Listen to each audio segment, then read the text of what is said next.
All right, welcome to the Vertical Podcast. And in this episode, we will be diving into the theme of forgiveness as presented in the Bible. I'm your host, Jared Morphew, and sitting across from me is a man who goes by the name of Bobby Cooper. Good morning. How you doing? I'm good. How are you doing? It's morning here, by the way. Yes. So if we say good morning, good evening, good night, you never know when we're going to be recording these things. You might be listening to it in the morning. You might be listening to it 3 o'clock in the morning. I don't know. Yeah. I'm one of those weird guys. I like staying up.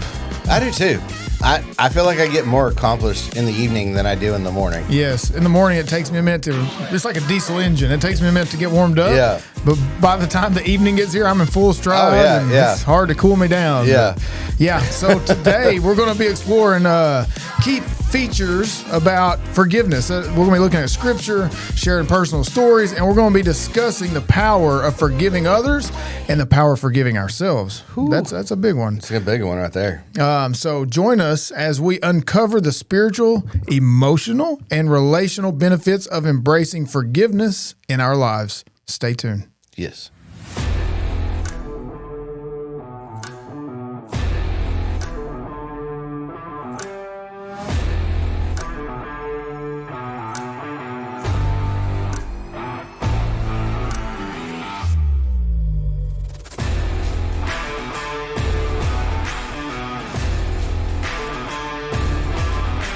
All right, so we're talking about forgiveness. Yep. Has anyone ever, and this is for you guys too that are listening, but I'm talking to Bobby right now, but think about this. Has anyone ever done anything to you where it's so bad, I don't know if I could ever forgive them for that? Yeah. Yeah. I've had a couple of incidents. Yeah. And even to this day, like I've forgiven them as a person. Yeah. But it has definitely strained the relationship. Yeah. Where it's not a relationship. We're civil if we ever see each other, but it is nowhere near what it was prior to the incident. Right. Yeah. I get that. I'm the same way. And the ones that are hardest for me are the ones where the trespass wasn't against me, it was against my family members or something like that. Yeah. And that one sticks the hardest. And I have ones that are personal too. Like you said, I've grown up, or we've matured, we moved past it, but it's still there. It's still there. It's always going to be there. It's always going to be there. Yeah. And it's that I forgive you, but there's no way I could ever forget it. Right. Like it put a scar on my life. And that's the tough thing about it, because we are still human. And so our human nature is always going to remember that. Mm-hmm. And our human nature is going to make it very hard to forgive. Yes. And I have found when I am walking closer with the Lord, it is easier to forgive. Mm. But it's still one of those things that I don't know if I ever truly forget. And if that scar truly ever heals. Yeah. I mean, that scar is always there. And you think you got past it. Just like your mother-in-law, when she was talking to us a few weeks ago, about forgiveness and stuff there. Like, yeah. I mean, you think you've moved past it, you think you're good, and then you see the person or something similar like that happens, and it all comes pouring back. Yeah. And like that question that she presented, am I willing to live with this person for eternity? Like, do I really want them to be in heaven with me forever? Yeah, right. Because that's how hard it is to forgive them. And it's strange. I've never thought of it that way about somebody that does something so heinous to you that you got to question, man, do I really want to spend eternity with that person? Because I really feel like they need judgment in the worst way. Right. And I don't believe in coincidence. Within the last few weeks, I've had another individual that was older than me ask me the same thing. They said, "Jared, I got a question for you." And I asked them what it was, and they said, "How do you forgive someone or treat?" Now this is the question that they ask: how do you treat someone without bias? How do you treat someone lovingly, as you would everybody else, if they've done something to you and you tell them you've forgiven them, but how do you not show that you're not showing favoritism and all these things? And I could tell there was something that she wasn't going to just put it all out there. Right. And so I'm figuring in my head, like, what could she be talking about? And ultimately, I told them it's not. And she said, I'm not trying to play judge. I'm not trying to do things that where I put myself in God's shoes. And I said, that is hard. And she said, I know I'm supposed to forgive them. So I'm obeying God, but it's just so hard. And I'm trying not to show favoritism for these other people as opposed to this person. Right. And that way they'll see that I've actually forgiven them, but it's so hard. Then she said, what if I don't want to be with them forever? And I thought, I've heard that twice in like a month now. Yeah. And I've never thought about that in my whole life. And now all of a sudden I'm hearing this all the time. Yeah. And I told her, and she said, do you really think they're going to spend eternity in heaven if somebody can do the worst of the worst things? And I said, yes, I do believe that. And Absolutely. She said, how could that be? And I said, well, if we all got justice, we'd all be in hell, number one. Yep. I mean, so we don't want real justice. And number two, we're not, like I told her, like I said, like you said, we're not the judge.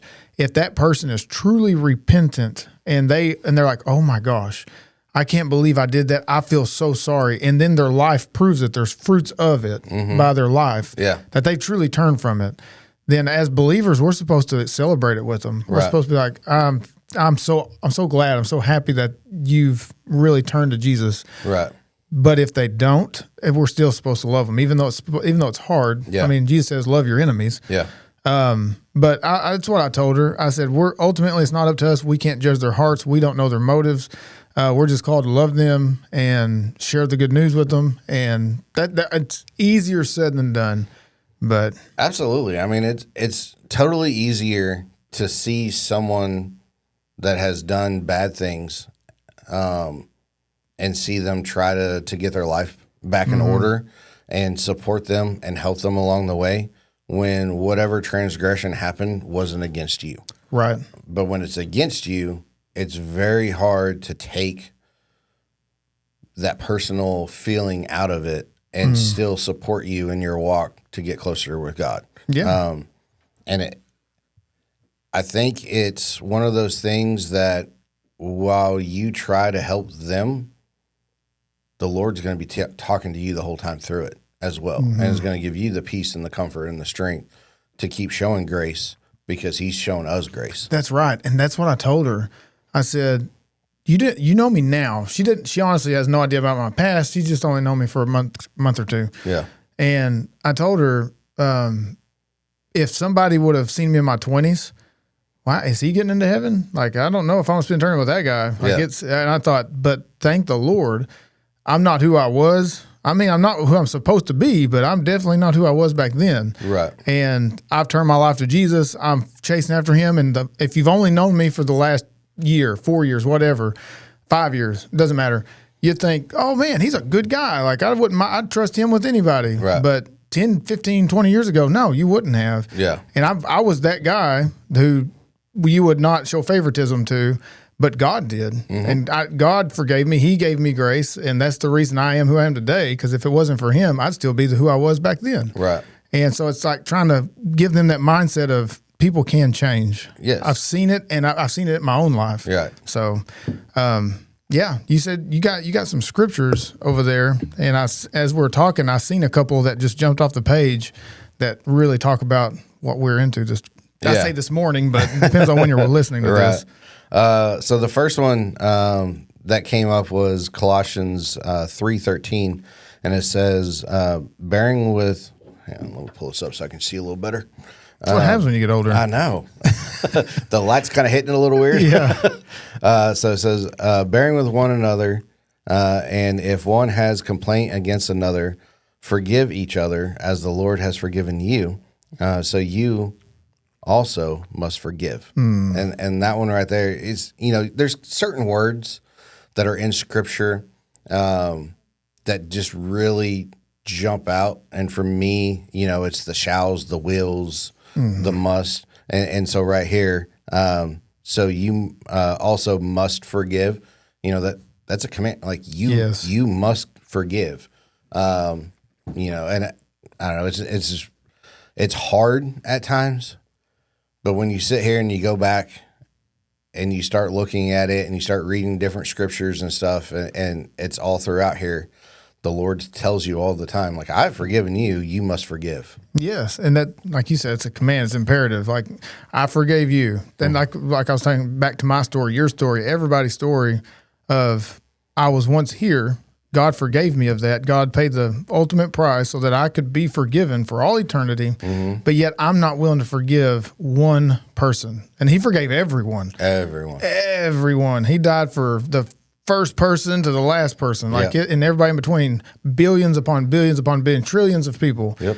And you're not willing to forgive one person. Like, well, you don't know what they did to me. It's like, I do. But he's God. He does understand. And here's the thing that people don't realize is because we try to categorize the hurt. Yes. And try to categorize like the sin and the trespass against us of, whether it be someone that lied, stole, cheat, those little things, or, someone that murdered, you got all these different things, someone that gossips against you, and, ruins your reputations, this and that. And so we try to categorize them and go, well, he hadn't done like the big thing towards me, so I guess I can forgive these other little things. Or this person did a real big one against me. Like, how do I forgive that? It's all sin. And it's all, one sin isn't greater than the other sin. They're all sin. And if God can forgive them for all of the sins that they have done and are going to continue to do, then I need to do the same. As you're saying that, here's what enters my mind. God is love. We talked about that. He is pure. He is holy. He is perfect. So it is the utmost of easiness. I don't know what the good word for that is, for Him to forgive someone. Yeah. I mean, he embodies it.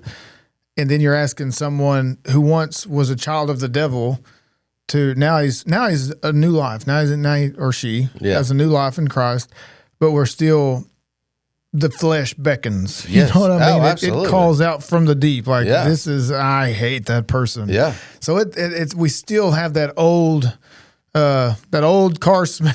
I don't know what the word is for absolutely. It's still there. It's still there all the time. And, so funny thing. Old car smell. I don't know where that came from.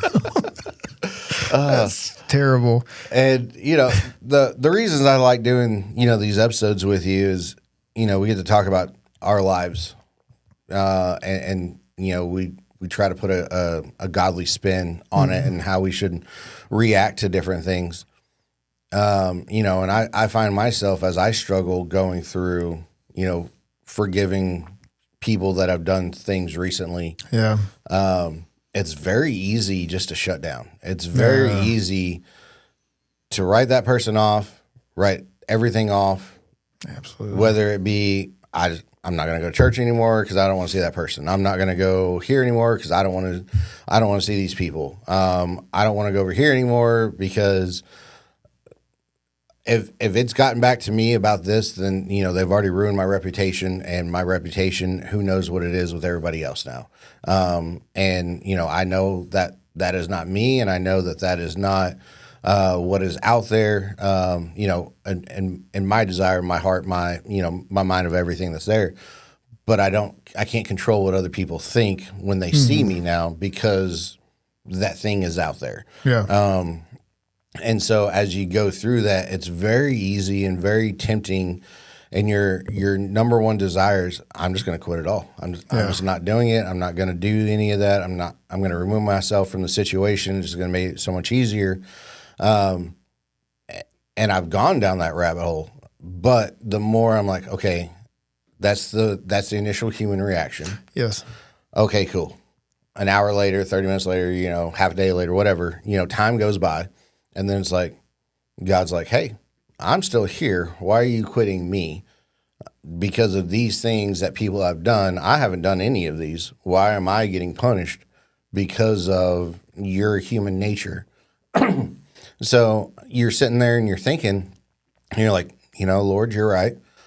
I don't need to do these other things because that takes me away from you. Yeah. So how do I stay closer with you and then get through these situations? Yeah. And, I find myself going through that thought process and conversations with the Lord to be able to be like, okay, I can still do these things. I can, I need to forgive, for what is out there, and it will get better. Yeah. So That's good. Thinking about, has it ever been on the shoe been on the other foot? oh yeah. I know I've done stuff. You know what I mean? Where I've had to ask for forgiveness, or I was just young and I don't even know how to contact the person anymore. I wasn't always the best guy, and I may have been that person to have caused the offense. Yeah. To have started something, to have, I was kind of mean back in my 20s. Yeah. I'm just being honest. I was kind of a mean person. Not mean in the sense of like, well, no, yeah. I would, if I didn't like someone, it wasn't because I was doing it to protect myself or somebody else. I just did it because I didn't like them. I didn't like them. So I'm going to try and torch their character, and then everybody else will see what I see, and that's not good. Yeah. Like that's an unbeliever what they do. Yeah. And I feel bad now. There's about a handful of people I wish I could contact. There's no way. There's no telling where they're at in the nation. I can't remember their last name. So it's just people from like California and stuff that I knew for only like 3 months of my whole life. And it could have been something like you're talking about where I may have said something or just thought it like, I bet that person does this or says that. And then it just starts getting around, and then nobody wants to talk to that person. Nobody wants to hang out with that guy. Yeah. Because now it's like they're the plague. Because now that's put in their brains that they're that person.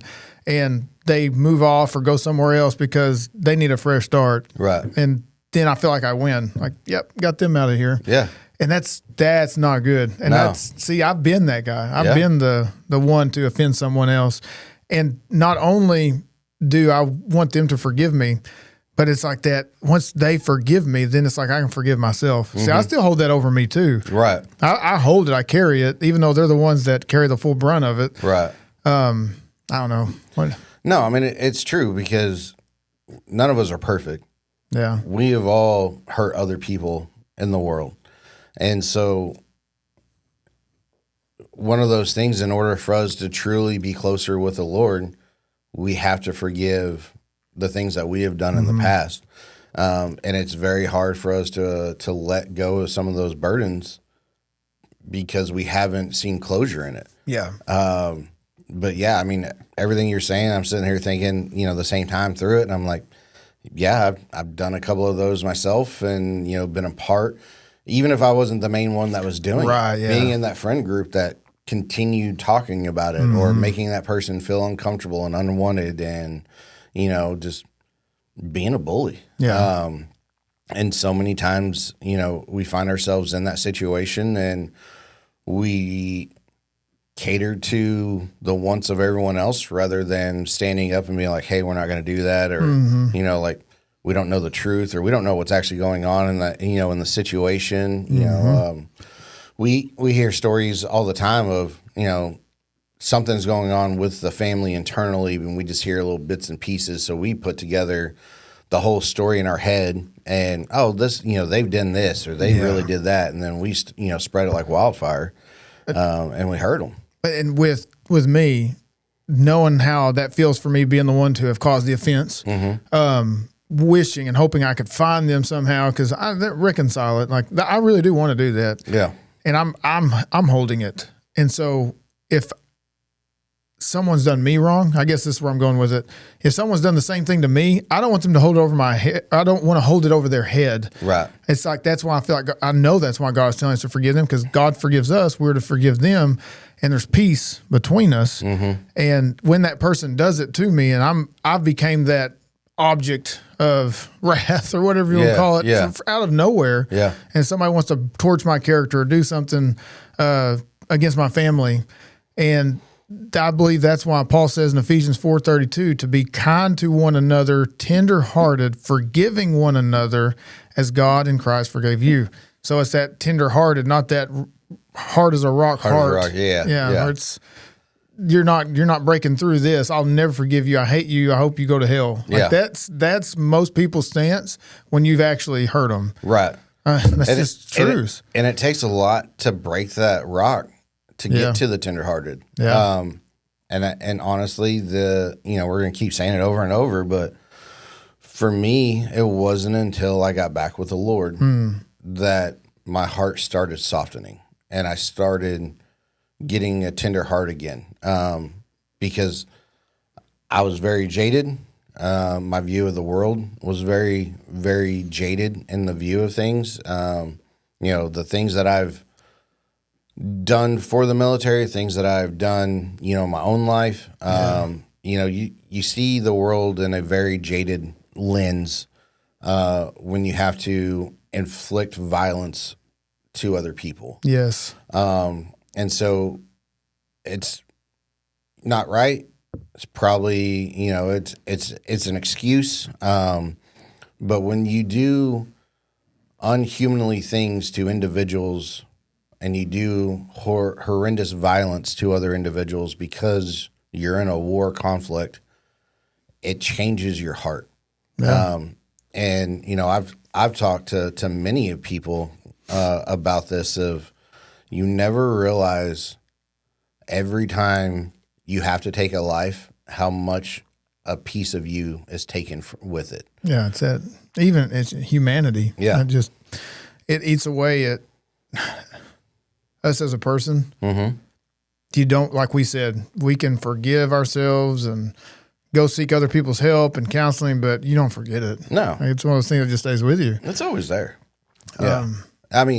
I am not ashamed. I'll be the first to tell you, I am not ashamed of the things that I've done in the service of my country because I am proud of the service I've done. Now, do I wish that I could take back some of the things I did? Absolutely, because no human being should have to do the things that we have done in order to protect our countries. So when you start weighing that out there, yes, I regret those things, but I don't regret having to do them in the service of my country, if that makes any sense. It does. I mean, there's going to be bad men in the world. Yeah. And it takes good men rising up to keep the bad men from taking over. Right. And I don't think that that's a bad thing. Yeah. I mean, in Scripture, especially in the Old Testament, how Joshua and all them would go out and, go out and attack surrounding countries. And it's because it's God's land and they're wanting to purify the land. Right. Well, because why? Because God is good and we're his people and we want to make this land good because we're God's people. Right. So we're going to drive out the evil and we're going to drive out all the pagan nations and we're going to purify this land. Right. And in a way, somebody's evil, especially like World War II, you got people doing awful things. Good people got to step up and do things that they don't want to do. Right. There's a lot of things that we have to do, we don't want to do. Yeah. And I think protecting the innocent is one of those things. Oh, absolutely. That goes all the way into abortion and things like that, protecting the innocent. Yeah. When I said that, that's the first thing that came to my mind. But sometimes you have to do things that you don't want to do. Nobody wants to do. And if they do, something's wrong with their heart. Oh, absolutely. Yeah. It's not a good thing. So like we gave that example, somebody break into a house at 2 a.m. I don't want to do it. I don't want to get up. I don't want to have to get my gun and go check to see who just broke through the glass. But guess what? I got a son and a daughter and a wife in here. And you're not going to touch them. That's my job to make sure that they're safe, to keep the bad man or bad woman, if she breaks in the house, away from the innocent people and doing things to protect them that I don't want to have to do. So I don't necessarily think that protecting your country is a bad thing. I think it's a good thing. It's a great thing. Right. Because if not, we're not sitting here today with freedom of speech talking about the things we're talking about right now. Oh, absolutely. But forgiveness, going back to that, that's hard because, like you said, it's not natural. It's hard, and it's something that just takes a piece away from you. Yeah.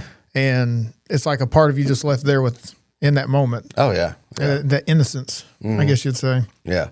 When the innocence gets shattered, and, I tell my niece all the time, like, there's things that I don't want you to see because I don't want to shatter your innocence because once that innocence is taken, you can't ever get it back. Yes. I tell the youth all the time, and my kids, and anybody that's young for that matter, one of my, and they'll repeat it. It's careful little, and you know this, careful little eyes what you see, careful little ears what you hear.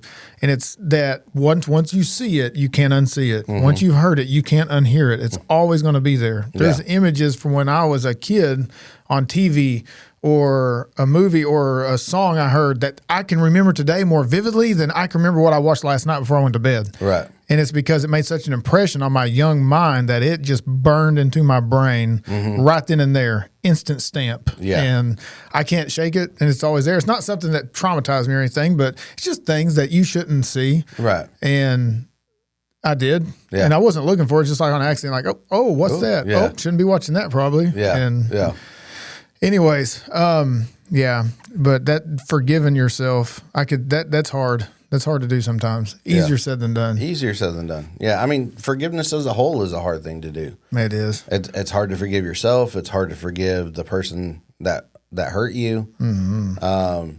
And the sad part about it is, it's never just something happens to you and it's you and that one person. It's never that simple, because the person hurt you.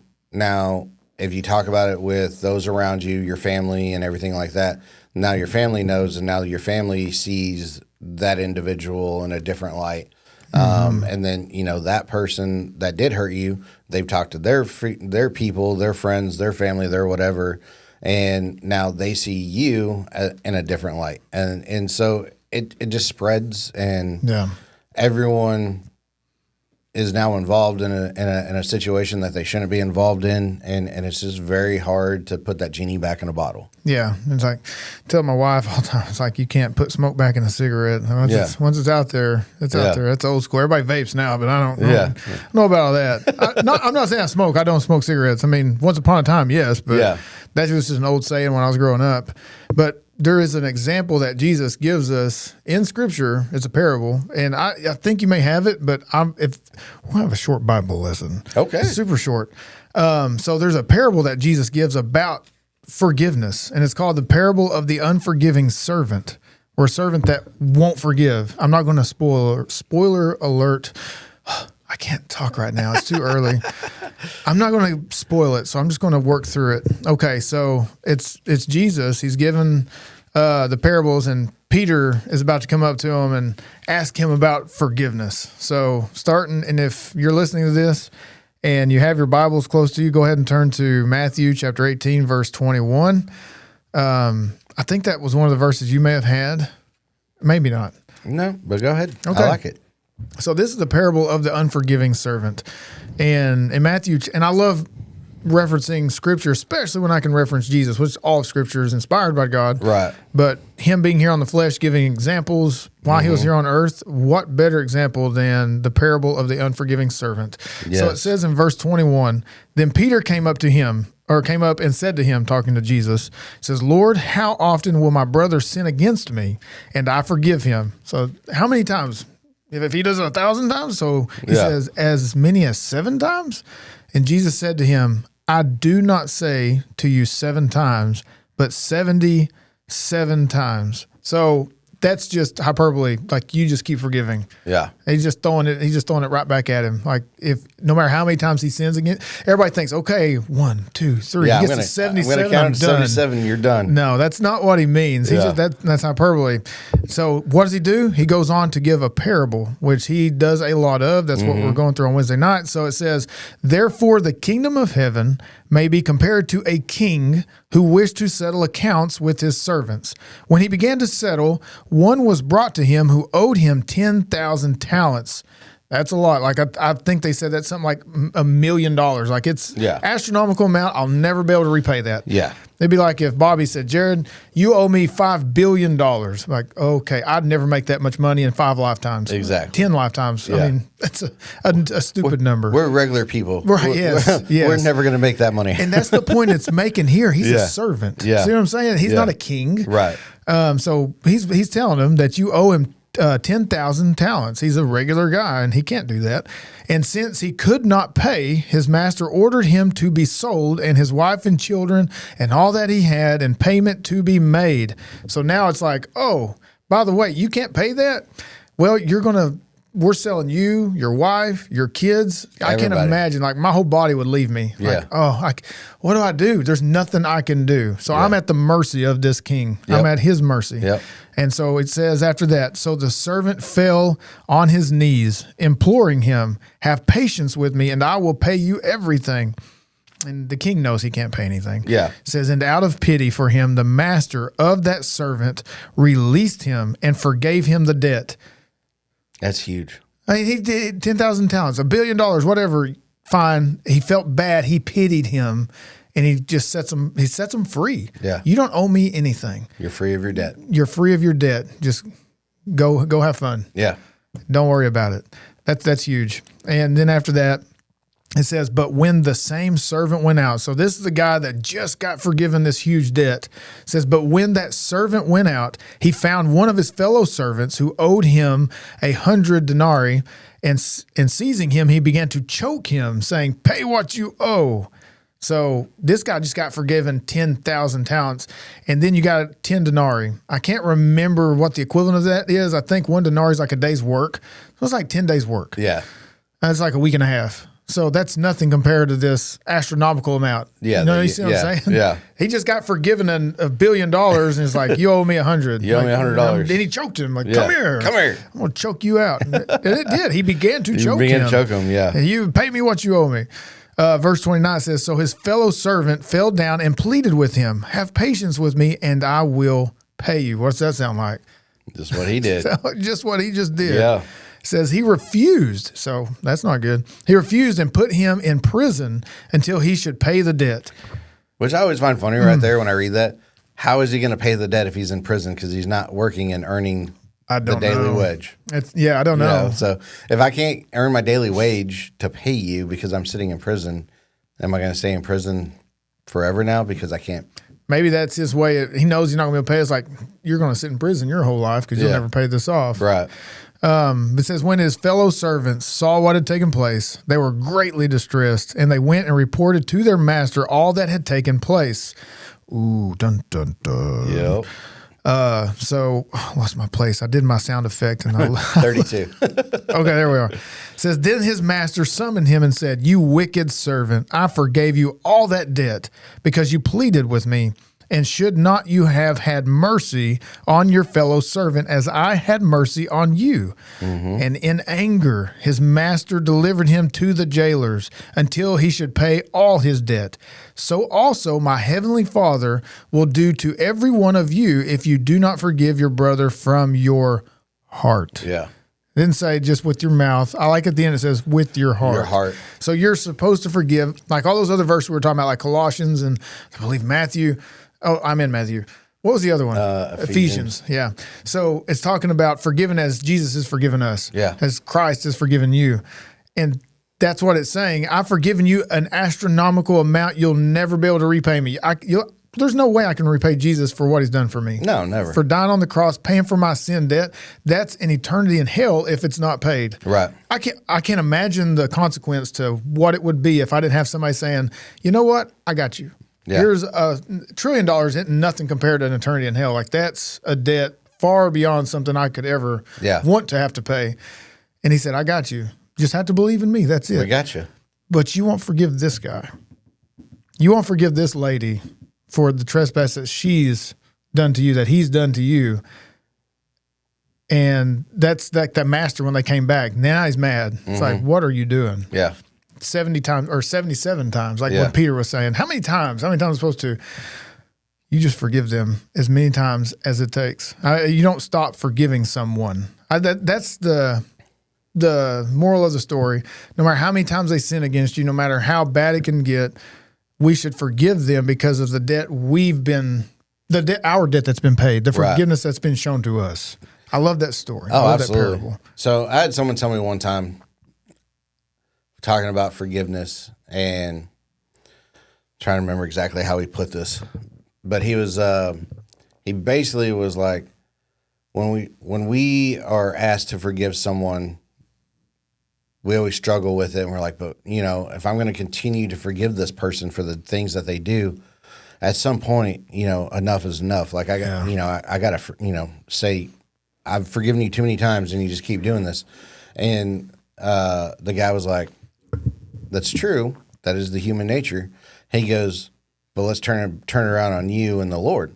He goes, how many times have you sinned against the Lord? And multiple times a day.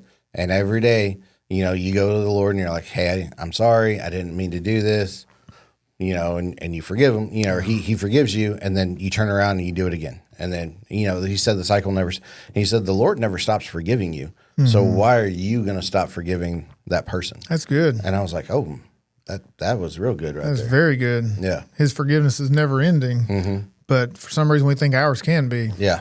It's like, you know what? You've crossed this line too many times. Yeah. I'm done. Yeah. I'm not forgiving you anymore. Right. Imagine if God did that to us. Oh, we'd all be in hell. I wouldn't be able to enjoy my life because I'd be sitting here just, oh no. Yeah. What am I about to do? I just need to stay away from everyone. No TVs, no phones, in a room with nothing in it for the rest of my life. Yeah. And I'd still probably sin. I would still just be like angry and resentful just sitting in that room. Yeah. There's nowhere I can go where I'm not going to have a sinful thought or it's going to happen. Yeah. We're human. You can't protect yourself from it. Right. That's why we need God's grace. We need his mercy every day, every minute of the day, every second of the day. Yeah. And I love that in that parable, it shows that like 77 times, like you just don't stop. Yeah. I haven't stopped. Why are you stopping? Yeah. It makes me think of the lesson. I don't know. It was like a month ago. What would Jesus do? And yeah, that's what the lesson was. And what would Jesus do? I can literally tell you what he did when he was on the cross, and the people that put him up there, the ones that their guys drove nails through his hands, beat him. The guys that had that done to him, they weren't the ones actually doing it, but they're the ones that had it done to him. Right. Standing there at the cross, and like I said, at the most excruciating pain he's been in his whole life, I can imagine. And up to that point, I know anybody would have been dreading that. He's going through it. The guys are down there mocking him. And what does he do? He said, "Get him, God. Get him, Father." Well, he is God. He could have done anything. Yeah. He could have, and it would have been righteous if he did it. Right. He could have just smoked him on the spot, like Ananias and Sapphira, who in the book of Acts, when they said they give all their stuff when really they had a little bit for themselves, and God struck them dead. Yeah. So he could have easily struck the Pharisees dead right there on the spot. But what does he say? He says in Luke chapter 23, verse 34, "Father, forgive them, for they know not what they do." Right. It's because if they did, they knew exactly what they were doing and what the consequence is, they wouldn't be doing this. Yes. They didn't want to believe that Jesus was the Messiah. And the same thing happens today. They don't want to believe it. There's a lot of evidence, but they don't feel like going down that road because they're all about me. They're all about what I want to do, what the flesh wants. Because I don't want to give up what I'm doing right now. That's right. And what does Jesus says? Forgive them. Father, forgive them. He has this heart of forgiveness even at the worst moment in his life, right before he's about to die and give up the spirit. And yeah. And, we read all these other different scriptures about forgiveness and stuff. But that right there to me is like the most perfect example of forgiveness. yes, As excruciating pain is happening to him, as easily as it could have been in a human, because he's in the human flesh at the time, to cater to the human desires, he stood on faith and principles and said, "Forgive them, for they know not what they do." yeah, And so that's the greatest example for us to be able to live by, and to remember as we are having things done to us, forgive them, for they know not what they do. It's a very good example of forgiving others, especially those who've hurt us, even when we've done nothing wrong. Yeah. And when it's very difficult, because Jesus did nothing wrong. Yeah. He's perfect. Yeah. I mean, he did nothing wrong to them. And yet he drew the full ire of their jealousy towards him. Yeah. Like, oh, he's got to die now. Too many people are flocking to him. It says that they were jealous. Yeah. And you look, I mean, it's everything that we go through, jealousy, people trying to ruin his character, all of these different things are happening. It's the same thing that we go through. People get jealous of us for certain different things, or, people start gossiping about us and trying to ruin our reputations and this and that. And So you sit there and you look at the example, and the Lord is able to, Jesus is able to sit there and say, forgive them. Okay, all right, Bobby, you have to forgive because Jesus on the cross said, forgive them. And so it's when you take a step back and you look at it through bigger eyes rather than just the human flesh eyes, you're like, okay, I see what you're saying now. In the world, looking at Pharisees outside of Jesus, because he knew their hearts, they were like the religious dudes. They were the ones who were godly, who people looked up to, who they listened to, and little did they know they had the corrupt hearts. And that was their example. That's who they looked up to for spiritual guidance. And then Jesus comes along and says, no, look to me, because he knew their hearts. I think Jesus would have been okay for people looking to them, if their hearts were in the right place. Right. It's like people look to us. Like when I'm going out and ministering and doing things, people have questions for me. That's okay, because I truly believe my heart's in the right place. I don't want it to be about me. I'm not jealous of who Jesus is. If anything, I'm like, don't ask me, ask God. Go to him like that. So I'm trying to point people to him. I'm not trying to point people to me. And that's what they were doing. Right. They were pointing people to themselves, using God as a platform to glorify themselves. And it says in there somewhere in the Gospels where it talked about how they sought the glory of men more than they sought the glory of God. Right. Because they wanted it for themselves. Yeah. And they were afraid of getting, and that's just it. They were afraid of getting kicked out of the synagogue because of certain things, because that would bring them glory for being there. And the synagogue was to glorify God of all the places. Yeah. It'd be like me coming to church to glorify myself. Right. Look at me. Look how awesome I am. Look how much I know about the Bible and how awesome of a counselor I can be for you. Come in here. Let me talk to you a little bit. Let me explain some things. It's like, dude, let Jesus do the explanations. Yeah. And I mean, even, when you're preaching, you're not up there saying, look at me while I'm preaching and everything. It's always, I always like, when you pray before you start preaching, you always say, use me as a vessel, and, may your words come out through my mouth and stuff. And so I like how you are clearly showing everybody that you are not up there for yourself, that it is, you are being a vessel for the Lord. Yeah. It's a humble, very humbling thing. Yeah. And I'm not somebody that likes to seek the spotlight. I remember the first year, really the first 6 months of preaching on Sunday morning. See, it was hard enough getting past it with youth and things like that. But then to do it on Sunday morning, we got deacons and former pastors and your lead pastor there, and just all kind. And you don't know who all was there. Right. I'm like, I've never preached a sermon in my life. I would. You can do it today if you want to. Like, just any excuse just to get out of it. Yeah. And that's what I knew. I don't want, this ain't for me. And I literally pray, God, this is all for you. Use me. I'm your mouthpiece. Because if it's coming from me, it's going to sound stupid. It's not going to be good. It's got to be from you. Yeah. And I've had other pastors tell me, when I tell them that story, they'll say, yeah, that's when you're first in it. But then after 5, 10, 15 years, you'll start getting good. You'll start getting better at speaking. You'll have more biblical knowledge, and things will come to your mind that fits and meshes with your sermon, and it's going to be good. And that's when you got to resist the pride, because you're thinking, now I've got it now. Like, it's down. That's when you got to step back and take a look at where you came from. Right. I don't know what that has to do with forgiveness, but either way, down a rabbit trail there for a second. And I'm not there yet, I promise you. I'm far from even thinking I'm prideful or whatever. Yeah. I mean, I can't even get my words together on a podcast where I'm chilling out, drinking a cold coffee out of a nice Black Rifle Coffee Company espresso, 300 milligrams of caffeine. I need that. All right. So going back to, how much caffeine do you drink in the morning? Oh, you had to cut back, didn't you? I did, but I drink a cup of coffee a day. Okay. See, I drink a cup of coffee when I get up in the morning. Yeah. I'll have one of these. 300 people are going to die when I say this. I have one of these in the morning, right after when I get here. Right. I'll drink a bottle or two of water, and at lunch I might drink an energy drink. Yeah. I drink way too much caffeine, man. I'm not lying. I used to not drink any hardly, and now it's. Yeah. I don't know. The older I get, the more I like it. I mean, I have a very hard time in the evening not drinking any sodas. Ooh, yeah, I bet. But I'm going on about 2 months now without, just having just the one cup of coffee in the morning. There's not gonna lie, there's a couple of days where I'm, 2 or 3 cups Slip of coffee. But for the most part, I try to keep it to one, no more than 2 cups of coffee a day. Does you feel better? Is it?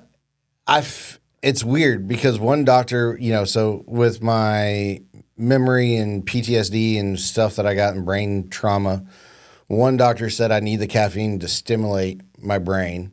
And then with my depression, the other doctor was like, you need to cut down because all that stimulation now opens you up for the depression side of the things to come in. So you got the uppers and the downers and all that, so I try to keep it just to the one. And when I do that, I notice that the depression side of things isn't as extreme as it used to be.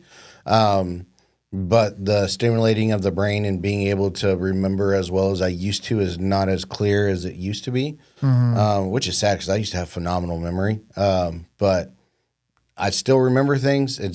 I've noticed that it has deteriorated a little. Yeah. So it's just one of those give and take kind of things back and forth. I think that it's eventually going to happen to all of us. We live long enough Yeah. where we don't remember as much and recollect. Yeah. Yeah. So you just need to balance it out, I guess. Yeah. It's a balancing act. It totally is. But there are times where you're extremely sluggish. Right. And you're like, I just need another cup of coffee, or I need an energy drink, or Mountain Dew or something, just to get going a little bit. And so I do. Road trips are probably the worst. Oh yeah. That's why I love drinking coffee and energy drinks all the way through a road trip. Oh, absolutely. Especially when, because we like to travel, and we're totally off topic now. Way off topic. We like to travel. This segment brought to you by Jared and Bobby. Absolutely. We like to travel in the evening. So when, the parents get off work, my niece gets out of school, we'll load up in the evening, and then we'll hit the road to wherever we're driving to get there in the early morning hours, especially when we go to Kentucky to go visit our family up there. It's about an 11-hour drive, 12-hour drive to where we go. And so we will leave later in the evening to get there first thing in the morning instead of sleeping and then driving all day, and we lose a day. So we'll do that. And so during those nights, it's 1, 2 o'clock in the morning, and it's my turn to drive while everyone else is sleeping. I'm going to drink a couple of energy drinks. Yeah, that's good. How are we going to tie this back in? I'm trying to figure out. As you're talking, sitting there trying to figure out how to bridge this back. Back to forgiveness. We're not. There's no bridge. We just got to jump back over. Yeah. You got to forgive yourself for drinking things you're not supposed to drink. Yes, forgive yourself, and then you'll have no bitterness or resentment for drinking that stuff. Or that's where I was going to go with the freedom of bitterness and resentment. You can have. All right, back to the show. Yes. Here we go. I don't know intro. We need to get like a little tone where it's just a little boo, boo, boo, or something. I'll find one. No, I don't think so. We don't have one. Everything we have is long, like actual intro music and outro stuff. But yeah, healing from past hurts and things like that, and even current things that are going on. If we don't, like Jesus was saying, just forgive them 77 times, not an exact number, but just don't stop forgiving them. If we don't, we can have bitterness and resentment, and that is not good to our health. It's not good for our spiritual well-being. It's just not good all the way around because it can affect your health. I mean, it get high blood pressure over time, mess you up. It's like anxiety, anger, all these different emotions that the enemy can give us and throw our way.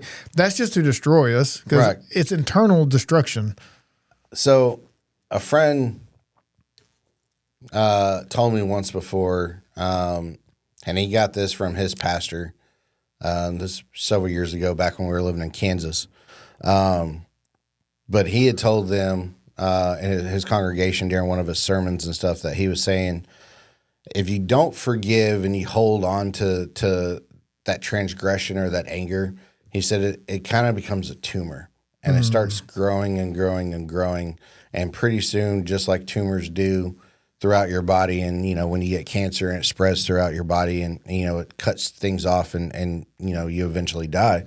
He said it's the same thing with your spiritual well-being. You get a tumor start growing in there because you're hanging on that hate and that anger, and it starts festering and growing, and it starts cutting off the blood flow to your spiritual growth. And next thing you know, you've fallen away from the Lord. You've fallen away from your small group connection that you had holding you accountable in your walk with the Lord, and you become very angry and bitter. Mm-hmm. Absolutely. You got to let it go, or it's going to sit there and it's like stagnant water. The longer it sits, the nastier it gets. Oh man, it gets more bacteria in there, and that smell. Yes, that old car smell. No, Yeah, that stagnant water smells bad. Yeah. Over time, it just reeks, and that's because it's just sat there. Mm-hmm. That's what I guess unforgiveness is like. It just sits there and rots and eats away. Like you were talking about that tumor just sitting there over time, it'll kill you. Like it'll just bring you down. Yeah. I don't know why I keep going with like smelly old things. I don't know, like stagnant water, old car smell. I don't know what's wrong with me this morning. Because you like to drive old cars. I do, but mine don't stink though. But it does have now old trucks, like old school trucks. I like that smell. Like when you crank them up, and I don't know, it's just something about it. I like it. So that's not a bad thing. Yeah. Oh yeah, the sound, the smells. That's good though. That's not bad. I don't know what I was thinking. Like an old car with pizzas in the back trunk that's been there forever, and you know what I'm talking about. Just toenail clippings in the floorboard, and those old nasty cars. Your college car. You go to a junkyard to get a part, right? Yeah. You see all that stuff in the back. My brother, he had a really good friend that was his college roommate, and then their family owns. It's like I don't know if it's a repo or if it was a junkyard, but either way, you could go there and you could go in this. I'm talking about it's like 30, 40, 50 acres of just vehicles as far as the eye can see. And you go find the part you need off the vehicle out there. You take it to them, and it's like a quarter of the price of going to a parts store. Right. And you get it, and you go home. So that's what I would do for a while if I needed a part for my Ford Ranger or something, because Ford Rangers back then were everywhere. And that place had 1,000 of them. So if I needed something for my rear view mirror or something on the inside, like you said, I mean, animals, homeless people just sneak in there and get in these vehicles, and you'd open it up. And some people, it's like how they left it. I don't know if it was repoed or whatever, but you'd find all kinds of crazy stuff in them things. And that's what they said. They would just go exploring in there sometimes when, as kids, just seeing what they'd find. Well, because we're kids and we got to do stupid stuff. And they said we didn't learn things at school. We learned it from going through the vehicles in the junkyard, because you'd find magazines, just all kinds of stuff you probably shouldn't be looking at. Yeah. Probably find drugs. Who knows what's in them cars? Absolutely. Yeah. Anyways, wow, off left field again. How'd I get there? How did I get here? The smelly, the old smelly. Yeah. So we don't want that old bitter smell. We want to have. We need that car, that Scentsy in your car to make it smell good. That new car smells Scentsy, and they never really make it smell like a new car, but it smells good. Yeah. Just not. You'll never have a true new car smell unless you get a new car. Yeah. I mean, which is so sad. It is, because I do. That's one of my favorite smells. Oh yeah. But I'm going to move on to, I got it marked on here as my fourth segment. It's the final segment. Okay. Which it's been about an hour. Yeah. So this right here will last a little while anyways. So what I have on here is practical advice to give for forgiveness. And one of them is acknowledging the hurt and the need for forgiveness. So it's one of those, if you don't acknowledge it, you can't move past it. Right. You have to, it's something Mom's told me in the past. She said, all right, when something's wrong, when there's this area, you got to shine the light on it. You got to expose it. And I think that acknowledging where we need to forgive people and acknowledge where we're hurting and who's causing the hurt, that's a starting place. Like, this isn't good. This is eating at me. How do I stop this in a healthy way? And that's why I like the parable of the unforgiving servant and things like that. What do you think about it? I mean, it's true, because my initial reaction has always been, I'm just going to remove myself from the situation, cut ties with that individual, not go to the same things that individual is going to be at, or if we're both going to be there, I make sure that there's 100 people in between us, and you're over there, I'm over here, and I'll always keep an eye on where you are, and if our path starts kind of crossing, I'll turn around and walk away somewhere else and keep it moving to where we're never going to engage. Kind of like people that would avoid Samaria, the Jews they would go all the way around this long way, so I had to go through the city. Yeah. What does Jesus do? Right. We're going right through it. Yeah. And people came to him. Yeah. So I mean, it's very true that in order for us to actually get to forgiving, whether we need to forgive somebody for what they did to us or I need to apologize to somebody for the things that I've done to them, the only way to do that is by confronting the individual and having conversations with the individual. But I would suggest, if you are going to have those conversations, to do it in a private setting. With if you don't trust yourself to have a godly civil conversation, just a one-on-one, then to bring a person with you that, not to mediate, but to be with you to keep it a godly civil conversation. It has to be someone that shows no favoritism, because they could jump on your side or their side, and then it'd be two dogs against one, fighting, biting, barking, and instead of that, like, you're not mediating, but just sit there to bring a balance to the room. Yeah, I see what you're saying.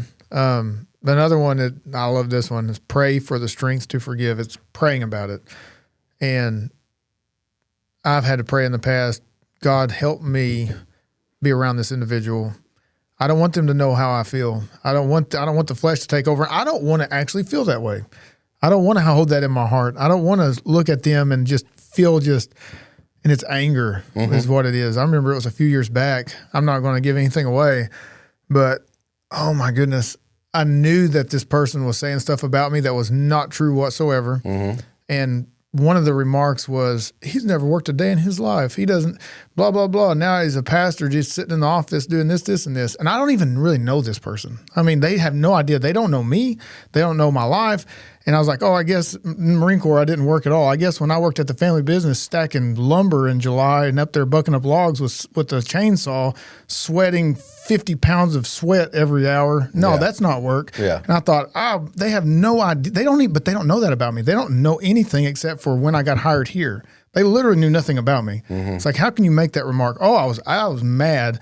Thing is, I knew I was going to see him on Sunday. I knew I was going to see him on Wednesday. And it's like, just kill them with kindness. Just love them, forgive them. And that was hard. And I was like, God, please forgive me for how I feel. They didn't know I knew this. Right. And but obviously it still bothers me now. You see how I feel about it. Absolutely. I mean, because that is a tough thing to forgive when people talk about your character.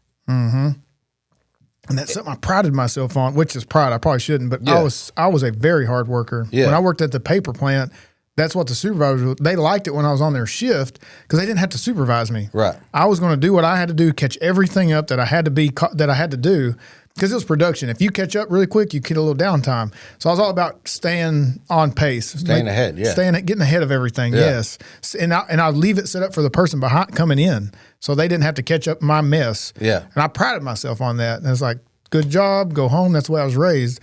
So when I heard that, and I thought, Jared, you can't get mad because they don't even know who you are. It'd be different if they knew me in a personal way.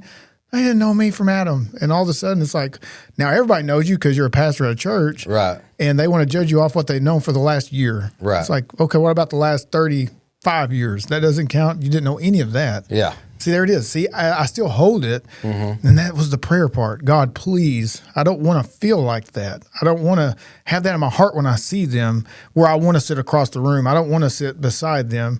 And the thing is, they'd be super nice in my face. They had no idea I knew. And I thought, yep. I'm one of them people, I'd rather you tell me. I have respect for that. Let me know what's going on. Yeah. Have the courage, the boldness to sit there and tell me, I don't like this. I think you're this kind of a person. I can respect it. I might not like it, but I can respect it.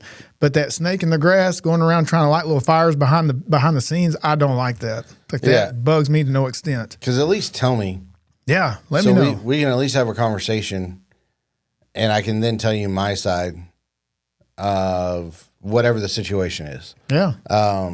Because if you're only going off hearsay of what you hear from other people, if you're only going off your assumptions based on some things that you have heard, you don't know whether that's true or not true. So why are you making complaints or, Right. comments about things that you don't know anything about. Well, I wanted to actually love them. I do. And Yeah. I do. And we get along now. It's great. That, like I said, past, I put it behind me, but it still irks me when I think about it. Because it's still there. It's still like, that's it. That's I guess what we're talking about. I hadn't forgot, but I've moved past it. Like, we get along. Like, I don't even think that person even knows that was even a thing in my mind. Because that scar's still there. But it's still there. I was going to say something. I had something I had somewhere I was going with it. Oh, well, it left me. Maybe it's for the better. I don't know. Yeah. But I've learned to just forgive, even if it's hard, even if I don't want to. That's when I have to pray. I have to give me the strength, Lord, to not show my ugly side, to show I'm going to put them in their place. Yeah. That's what I was going to say. Came back to me. So I said, they don't know the last 35 years. They don't know the last 30 years. And so to say that pastors don't work, that people, I'll say this, and then I'm done with it. People have no idea what goes in to being full-time ministry, especially in a pastor's position, unless they're in it. Oh, yeah. They have no idea. They think that we study the Bible all day long, every day, and then only preach for 45 minutes, 30 minutes, an hour, and that's our job. They only get up there and talk for an hour a day, and that's for one day out of the entire week. They don't see the hospital visits when you go do funerals and weddings, counseling, doing the preparation for Sunday because you don't want to mess something up. You want to make sure that not only do you know it, but your heart's right. Yeah. Like, it's sank into your soul. Yeah. So when you're preaching it or teaching it, you got your T's crossed, your I's dotted. It's a spiritual warfare, and that's more heavy. It's easier to work an assembly line. I've done all of it. Oh, yeah. It's easier to be in the military. I was in the military. Not saying military is easy. It's hard. But at the end of the day, it doesn't, I don't know. It's just different. It's a totally different environment. Yeah. I've been in a bunch of different ones, and it's not easy. It's got its own challenges. Oh, absolutely.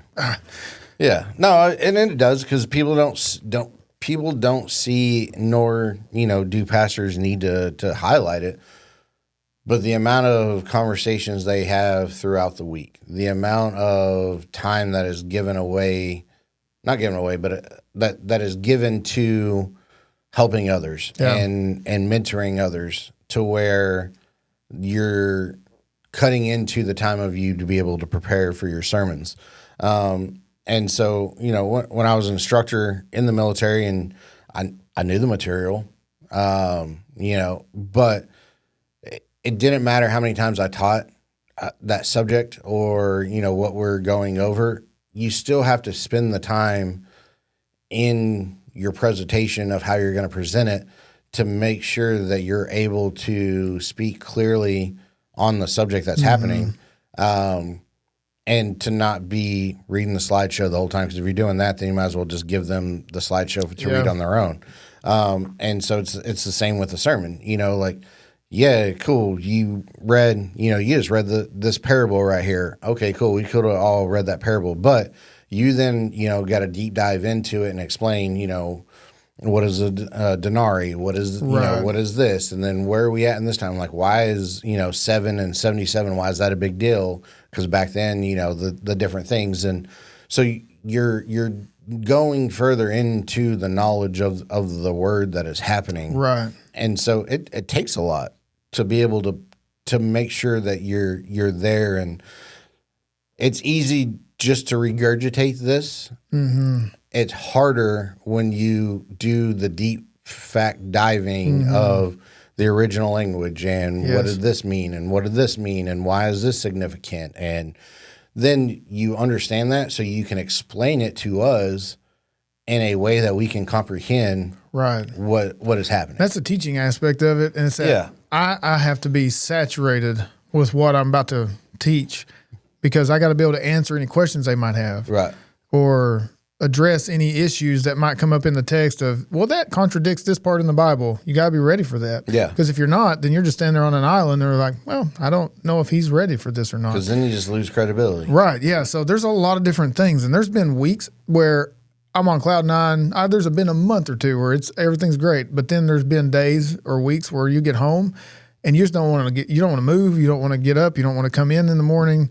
and it's just been like a spiritual battle for like 3-4 days straight, and then finally something resolves, or it's like a peak and it's awesome, and people get saved, and then the next morning it's like an adrenaline dump, and it's great. Don't get me wrong, but you're just exhausted, and everybody thinks, oh, it's easy. You just get to go out and have fun.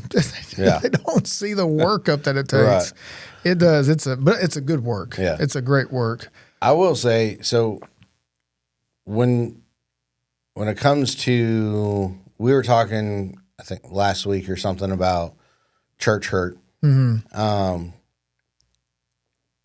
I always find when you are closer with your relationship with the Lord, when you are doing what the Lord has called you to do, which is go for and make disciples by preaching the gospel, and when you find that you're doing all these things that the Lord has commanded us to do, not called but commanded us to do, when you start doing all of that, that's when Satan is really going to start, coming in and start attacking you. Mm-hmm. And then that really starts creating the church hurt, the transgressions against you, and all the different little things. So it's forcing you to then reevaluate, am I going to forgive this person, or am I going to be a reason why we have a church divide? Right.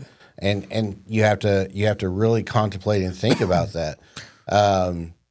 And so obviously the bigger answer, or the easiest thing is, just forgive them and keep moving on. Well, it's hard to do, but I find that if I think about it, if I pray about it, if I have my internal conversations and dialects about it, then I'm able to keep moving forward. Mm-hmm. To where, a few years ago it would have been very easily just been, screw it, I'm done with all this. Yeah, yeah. But I find, you gotta really rely on your relationship with the Lord to get through being able to forgive people. Well, and I had a thought, and a minute ago I had a thought, but because I'm very intently listening, I forgot that, because now I'm in the moment with what you're saying. Yeah, I need to have something, so when you say something I remember, I can write. I need to do that, because it was a good thought. I don't remember what it is now. But I love that God puts in His Word, because He knows we're going to struggle with this stuff. Yeah, He knows we're going to have struggle with forgiveness, or He wouldn't have gave a parable about it. Oh, absolutely. He knows we're going to struggle with it, so He addresses it. Yeah. And so we have something that we can go in and read about on this very thing. There's a lot of different topics. He knows we're going to struggle with anxiety and anger. And there's stuff in this entire Bible, the Bible, on every issue that you could think of. It's like, no, they don't deserve forgiveness. Well, it's in there about Him forgiving. You must, because I forgave you. That's basically what God's saying. Yeah. And then He gives parables explaining why we're to do it. And that I just like that. And it's all about, ultimately, reconciliation. And I gave that in a RSAT. That's a recovery for addicts and things like that. For those of you who don't know, that we have here in town, it's an outreach that we have, and they use our church, and we host it. Well, towards the first of this year, 2025, we do dinners for them every now and then when they do their graduation night, and it's a program they go through. I think it's 3 months, and then they are on like a probationary period after that, but they get out early. And I know it used to be like Bible centered. I don't know if it is now, but it used to be. And anyways, when we hosted the dinner towards the first of the year, I gave a devote. Like, I'll get out there, they get their dinner, they go in. I get out there, I give them like a 15-minute word, and I always wonder, what do I need to give them? And I think, well, the last one I thought about reconciliation. That was just on my brain. I just got back from Africa. Stanley, my interpreter over in Malawi, Africa, we've been talking about reconciliation, and I just hadn't thought about it on a deeper level. And it's that forgiveness, that breaking of, see, Jesus, he died on the cross to bridge the gap, to forgive us so that we could be forgiven, so we could make it to the Father. Like in John 14:6, for I am the way, the truth, and the life. No one comes to the Father except through me. And the only reason we have that is because He died on the cross and forgave us. So we're supposed to forgive that. And so when we believe, we're reconciled back to God. He did that so He could reconcile us to Himself. But when he also did that so we would be reconciled to one another. When we go to heaven, we're going to be reconciled to one another, to him, even the animal kingdom, the world itself. Everything is at war with itself right now. Yeah. But once Jesus comes back, everything's going to be reconciled back to himself, including us. So our relationships will be perfect with each other. It won't be this bridge, this gap, this hate, this flesh fighting against itself. And that's what I was talking to them about. And at the end, I give that gospel message of, if you haven't been reconciled back to God, you need to get that fixed tonight. And I was explaining what that looked like. And I talked about Romans 10, 9, and 10 and things like that.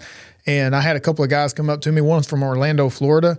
And he was telling me, I want to know more about this reconciliation. I want to be reconciled. And it's like he understood what that meant. He wanted to be reconciled. I've just never presented the gospel in that way, even though that's what it is, no matter how you present it. Oh, yeah. But using that word, I've never had somebody come up to me and say, I want to be reconciled back to God. Yeah. That's cool, man. Yeah. And I went in there, my little chart up on the board, and I put 1. See, I got each year, I try to keep up with how many salvations, not for numbers' sake, but it's cool to look back over the years and just see how many people has been saved through things and works and things that you've tried to go out and do, and you can see what God's been doing. Right. But that whole reconciliation thing that's the ultimate goal, is to be reconciled, or Jesus wouldn't say, forgive them. If he said, you know what, it's probably best you have a healthy boundary and just stay away from them. Yeah. I mean, he could have. If that's the right thing to do, Jesus could have said that. And sometimes that's my advice to people. Until your heart's ready, it's probably best you stay away. Like, it's a little healthy boundary, but you need to forgive them. Yeah. But I do know that my heart, I don't need to just move on something. Am I nice? Yes. Am I loving? Yes. But to actually go up to him and say, I forgive you, I want it to be sincere. I don't want to go up and just be robotic. Right. Well, and I think that's part of the forgiveness process that people don't really think about. Is you have to be right internally. Your heart has to be in the right place. Your mind has to be in the right place. Yeah. If your heart and your mind aren't in the right place, then it's all for show. It's all just words. It's all just nuances. It's not. Well, it's like taking communion. Yeah. Your heart has to be in the right place. Oh, absolutely. Yeah. And if not, like you said, it's just robotic nuances and all this other thing. Yeah. It's not, I don't know the word for it. That cancer is still inside you. Right. You haven't removed that cancer because you haven't truly forgiven. Right. Because your heart and your mind are not truly in it. So until you get there, well, how do you get there? You get there by what we were talking about, reading the word, praying with God, having your quiet time, your devotional time with the Lord, and putting on the full armor of God. And as you're doing all these different things, and you're praying and you're reading the word, your heart's going to get that tenderheartedness. Yes. And once it gets to that place, the Lord's going to tell you, now is time. Now it's time to forgive. And you have to act on it. You have to have the boldness to step out and to forgive. Yes. And you could go up and forgive somebody that has no idea that they wronged you. Yeah, that's right. And there has been times where a person has forgiven me for a thing that I had no idea I did. And once that happens, you're just in shock because you're like, I had no idea I wronged you. I would have come to you a long time ago because I never knew I did this. But I mean, I would just say is we're talking about forgiveness. It's very important to forgive people, but I think it's also very important in your actions that you're not causing aggression towards other people. Yeah, that's right. So I like it. But I'd like to encourage everybody listening to reflect on their own lives and to consider where they need to forgive others, like to seek out what that looks like. I mean, who's caused the offense, and to actually forgive them. Try it. I mean, that's hard. I encourage myself, Jared, you need to go forgive them.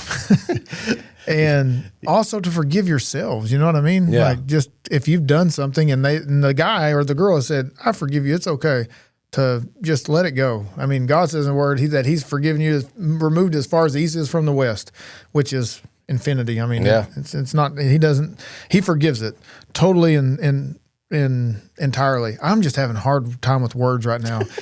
I'm telling you, it's still early. Everybody listening probably thinks like 5 a.m. because of how bad I'm doing, but it's 9:30. I've been up for like 4 hours now. And I'm just not enough coffee, I guess. I don't know. I'm sorry. I'm usually really good with wording things. I'm just not today. I'm off. Jared's engine doesn't get going until about noon. Yeah. And then after that, good luck slowing me down, man. We need to start doing podcasts at like 10 o'clock at night. It's like we went to Michael's. That was a good one, man. Yeah. Things firing on all cylinders. Well, I mean, we also didn't do that podcast until about 10 o'clock. Yeah, it was 10 o'clock at night. Like 10:30 when we started. Because we didn't leave there until it was about 1 by the time we got back to the Airbnb. In the morning. Yeah. But we were good. Yeah. I didn't have to stumble and fumble over my words. And I'm just glad that they asked me to preach that evening and not that morning. Yeah. So it was good. But I'm good. I'm good. Okay. So what we went over, forgiveness, about forgiving others, forgiving ourselves, the importance of it. We went over the parable in Matthew. Let me look really quick to see where that was at. Because it was 18:21 through 35. Okay, yeah. So in Matthew chapter 18, verse 21 is the parable of the unforgiving servant. Go ahead in your own time, because I went through it pretty quick. Yeah. Like you said, I gave some explanations. Yeah. I couldn't even say explanations. Golly.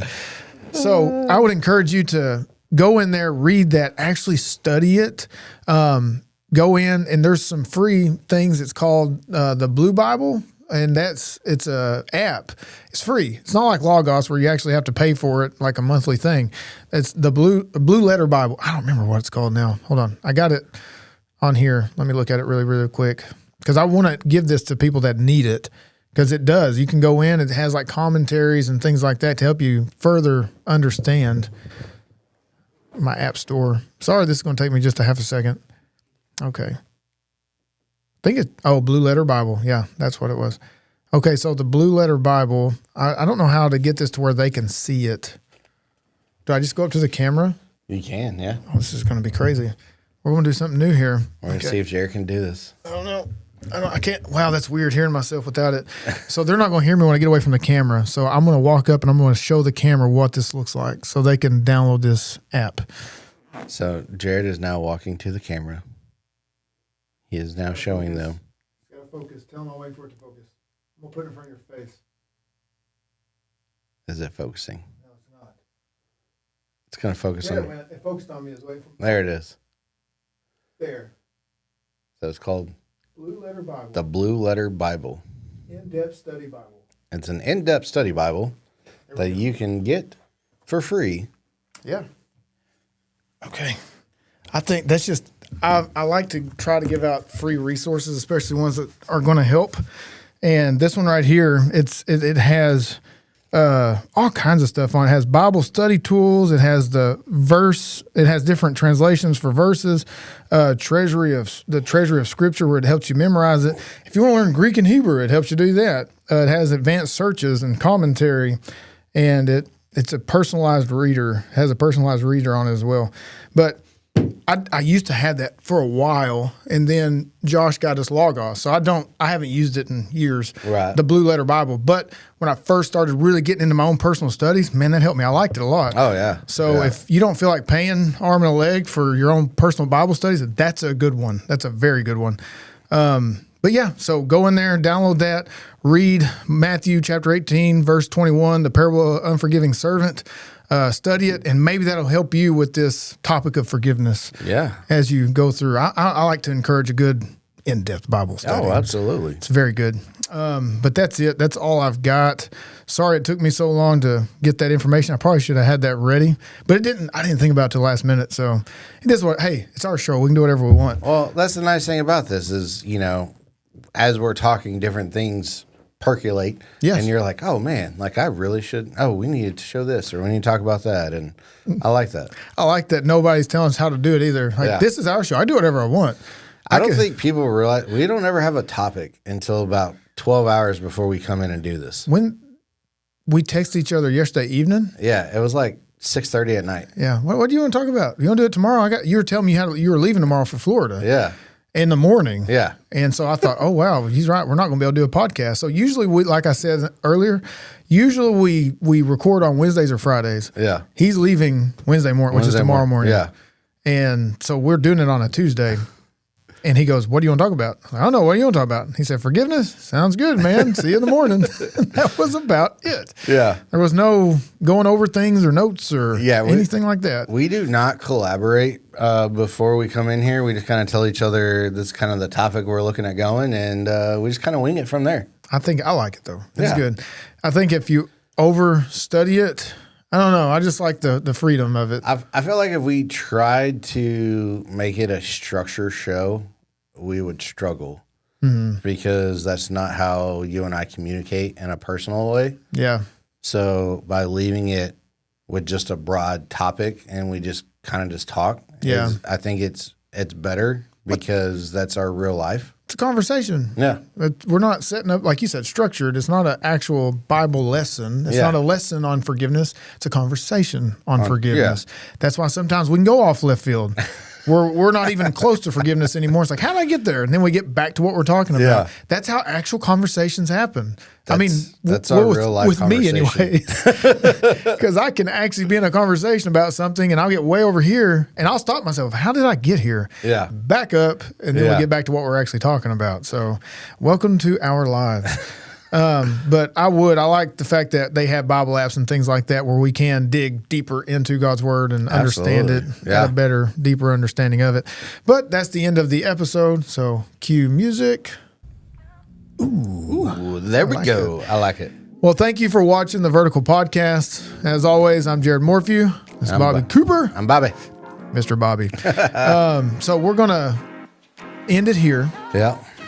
And I would encourage you to forgive those who've wronged you, and if you've done the offense, I would encourage you to go and seek out forgiveness. And like Jesus says, we're just to forgive them as many times as it takes, and in return, we're also supposed to go and seek for forgiveness as much as it takes. Have that kind, tender heart. Yes, that way we're all at peace with one another, and we're all reconciled back, and that way there's no big divide in the community, in our church, or in our families. Right. Which is what the enemy wants. We just all need to come together and be unified. That's right.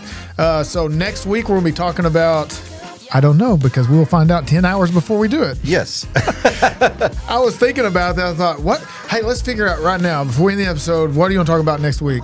No way we can get ahead of it. Ooh, I don't know.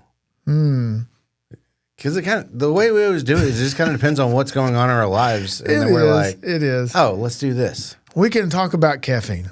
I'm kidding. We could talk about caffeine for a while. We could. Okay. Well, we'll figure it out. We'll let you guys know in a week from now. You guys will. It's a surprise. That's what it is. You never know what you're going to get. We like to keep them on their toes. It's like theological roulette. You don't know which one you're going to get. Hey, I just rhymed. You did. I did. Okay. Well, thank you for watching. Until we see you next time, God bless, and let's be doers of the word and not hearers only. Goodbye. Thanks for watching. Later.